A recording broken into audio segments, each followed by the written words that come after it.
पाकिस्तान तहरीक इंसाफ जा कारकुनो, गौसिया जमायत जा साथियों, सिंध यूनाइटेड पार्टी ऐं ॿिया जेके बि दोस्त असांजा आहिनि एहतजाज में शरीक थिया आहिनि उन्हनि सभिनी खे अस्सलाम वालेकुम, या अली मदद, नमस्ते। दोस्तों, अॼु 5 अगस्त कारो ॾींहुं पाकिस्तान जी तारीख़ जो, जंहिंमें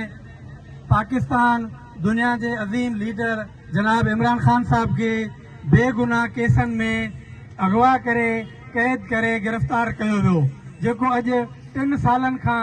मुसलसिल क़ैद बंद जूं सोबतूं सिर्फ़ असां पाकिस्तान लाइ बर्दाश्त करे रहियो आहे।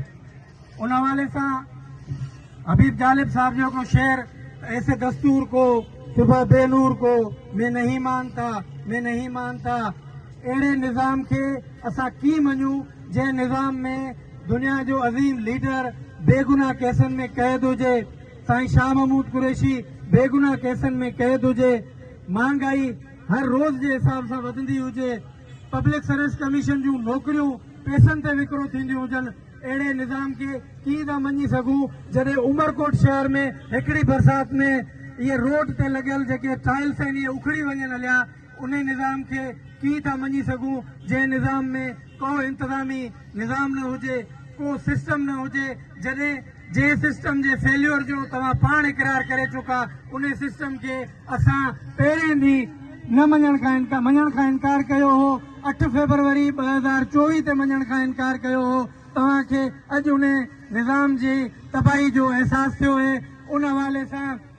तव्हांखे जॾहिं इन शइ जो अहसासु थियो आहे त असीं पाकिस्तान तहरीक इंसाफ, गौसिया जमायत, ॿियनि सभिनी जेके सिंध जूं मोहसिन पार्टियूं आहिनि या जेके कारकुन आहिनि सिंध जा, पाकिस्तान जा जेके मोहसिन आहिनि, उन्हनि सभिनी जे तरफ़ां हिन एहतजाज जे ज़रिए इहे असांजा मुतालबा आहिनि त पाकिस्तान तहरीक इंसाफ जी समूरी लीडरशिप, कायद जनाब इमरान खान साहब, शाह महमूद कुरैशी साहब समेत जेके बि असीरान आहिनि उनखे फिलफौर आज़ादु कयो वञे। जमहूरियत जी हक़ीक़ी बहाली लाइ हिन फॉर्म 47 जे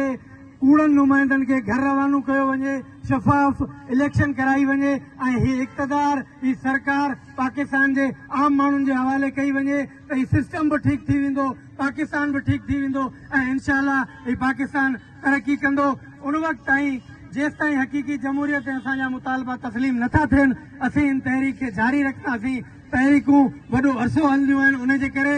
सभिनी खां पहिरीं तव्हांखे घबराइण जी ज़रूरत कोन्हे, छाकाणि त इमरान खान साहब बि चयो घबराना नहीं। उन जे करे सभु मुतहद थियो, हिन तहरीक खे अञा ज़ोर वठाईंदासीं ऐं इंशाअल्लाह ताला इमरान खान साहब, शाह महमूद कुरैशी साहब ऐं सॼी पाकिस्तान जा जेके मुहिब वतन लीडर आहिनि उन्हनि जी आज़ादी ताईं हीअ तहरीक जारी रहंदी, जमहूरियत जी बहाली ताईं जारी रहंदी। तव्हां सभिनी जूं महिरबानियूं। पाकिस्तान ज़िंदाबाद।